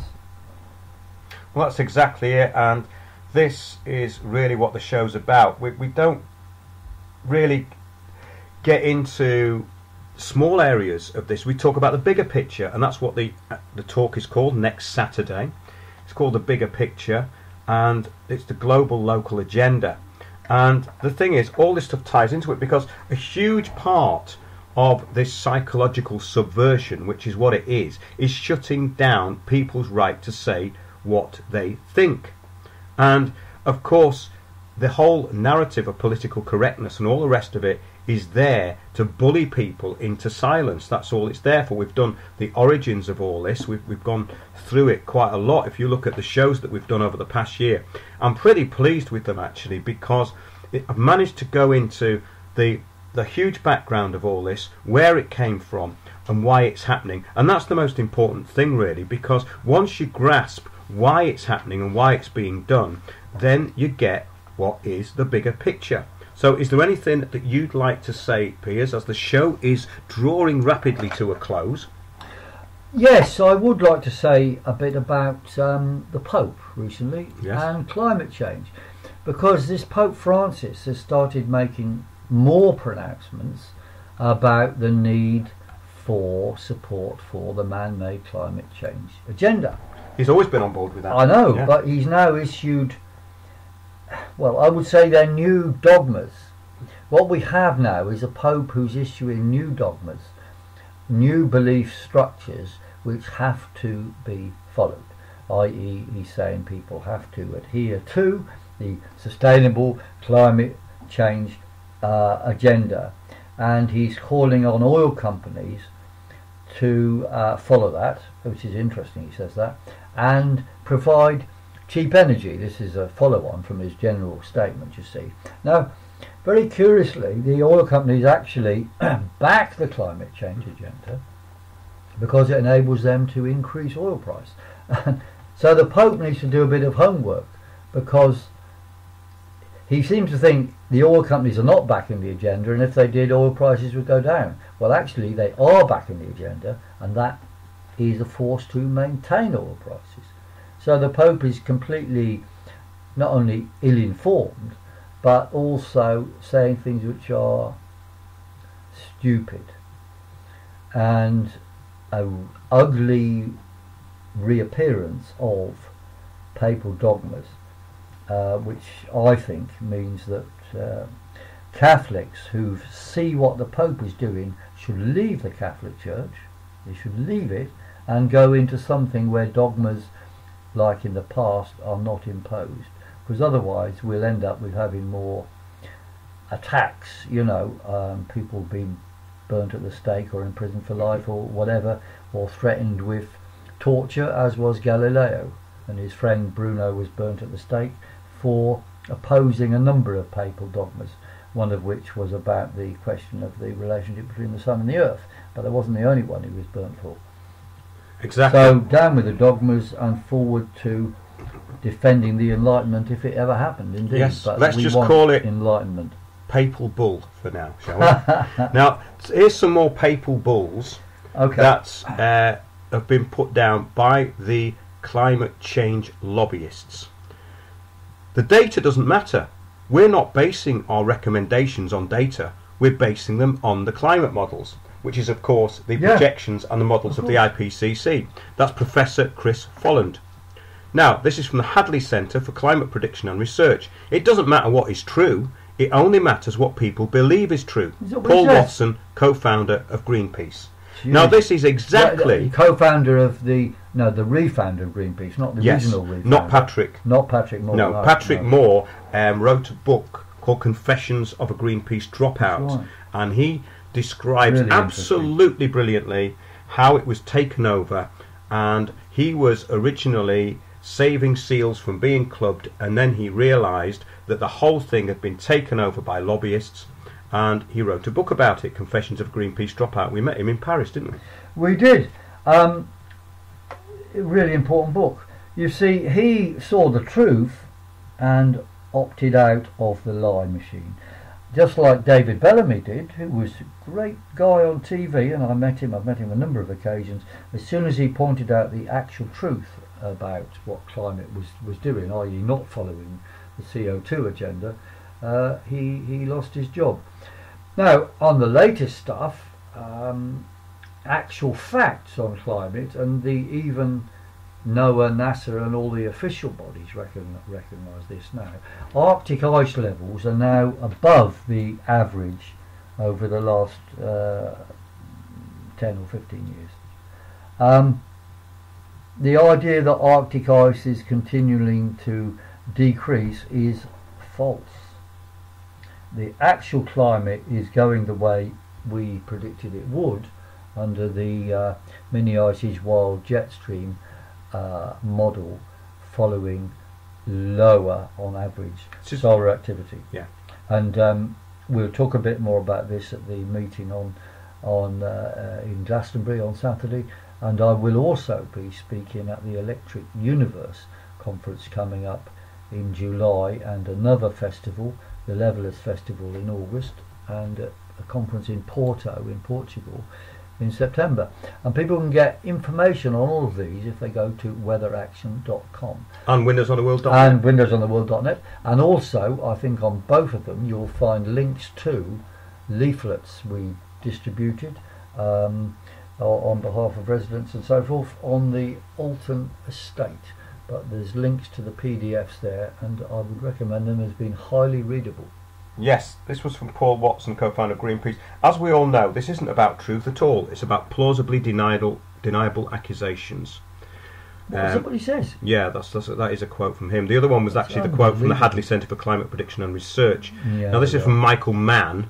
Oh God! Yes. Well, he's the architect of climate fraud. He said, "We all know that climate fraud. We all know this isn't about truth at all. It's about plausibly deniable accusations. Sorry, that was him. The Greenpeace quote we've already had. Sorry about that. Let's have a look at the ClimateGate emails as well, because that was an interesting one. If we're talking about kind of the controlling of the narrative of paper bulbs. Yeah. He says, Kevin and I will keep skeptic papers out of the IPCC somehow, even if we have to redefine what peer review literature is. Phil Jones, ClimateGate emails. Yeah. And that was associated with a specific statement that we intend to keep the likes of Piers, Corbyn out of the mainstream publications. And they've tried very hard to do that, haven't they? They have. As you know, I'm not political. If anything, I would like to see the climate change happen, so the science could be proved right. Well, I'm sure you'd like to see it happen, so the science proves right. Look, I frankly don't care if something happens or doesn't happen. I want to see what does happen, and then find out what it means in terms of the science. Look, if I have a theory and it's proved wrong by events, that's the end of the theory. It's proved wrong by events. And I've had a large number of ideas about climate, which I've looked at them closely and believed them for a while and then found they're untrue. And they have been disproved by events. We've reached the ideas we have now, which are able to predict a lot of long-range things and the climate developments that we see now before us, by analysis of facts. Well, that's something that we have to have. Evidence. Yes. The 3 E's. Evidence. Oh, that one, yes. Well, let's have another one of it. As opposed to education. Exactly. By Tony Blair, which actually turned into something like the opposite. But anyway. BB&B, brainwashing and brainwashing. Yeah, this isn't being political. Not bed and breakfast. It is being selfish, he says in conclusion to that quote. So basically, he wants the science to be right because it's something he wants to believe in, rather than something that's actually true. If you think that the tampering of the Earth's temperature record to fit the man-made global warming narrative is another climate denier conspiracy theory, then read the ClimateGate emails from the UK's leading climate expert Phil Jones to the UK Met Office and officials. And it's all on a blog which I will actually now put into the chat box, because this is... Oh, it's gone. If I undo that. While you're doing that, you want to understand that NOAA and NASA, those are the American data operators, do not deny that they modify data. They say we have to modify it, and they have reasons like because XYZ stations are whatever. But they do not modify the original data. So if you look at the original data, you can see that what they've done is fiddled it to make everything warmer now and colder in the past. And they seem to be justifying what they're doing there in terms of finding evidence to somehow prove a theory. Because I know those Phil Jones emails, that there was a specific statement from one of them to one of them saying, look, the data must be wrong because it's not in line with the theory. So then they set about removing some data and putting in other data. Now, I would say, when situations like that arise, you have to keep all the old data and see what it would turn into in the future. Once you start skipping from one data set to another, you're into fraud, and the result of that will never be scientific. Absolutely, we're going to be talking about that on Saturday, and the way it all ties in together. We've got Sandy Adams, myself and Piers, and the background to all this, I'm going to explain it, where it all came from. We've done a lot of research into it, taking us into Agenda 21, what that's about, what it means locally, which Sandy's got great experience of. And what she's saying is that a lot of people who had been co-opted into this fake environmental program are now waking up to that, which is a good thing. And in conclusion, I want to actually go into the heart of what this is about, which is global depopulation. It says the UN Sustainable Development propaganda parrots overpopulation as the major cause of environmental decay and is based on demonstrably false science.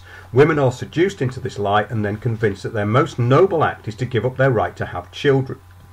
This is from Technocracy News, Patrick Wood. At 32, Una is certainly of childbearing age with a well-paid job as an events manager. She's financially solvent, and for the past year she has become a serious relationship with a man who's longing to become a dad, right? So here's what she says. She says she's not having children because humans are the greatest single driver of climate change and greenhouse gas contributions of deforestation and the acidity of the oceans, she explains earnestly. Now, this is the mental helplessness. Really sad, it's very sad. Really the only thing that will fix these problems is to have fewer people on the planet. I don't see it's justified to make more people than we already have. Yes, I have maternal instinct, but I'll never change my mind. Now, there you go. This is the sort of thing that's been programmed into people, and they are becoming mentally helpless. We hope to see you all on Saturday, the 16th, from 12 AM in Glastonbury. If we don't see you there, we'll see you on Sunday. That's it from Windows on the World.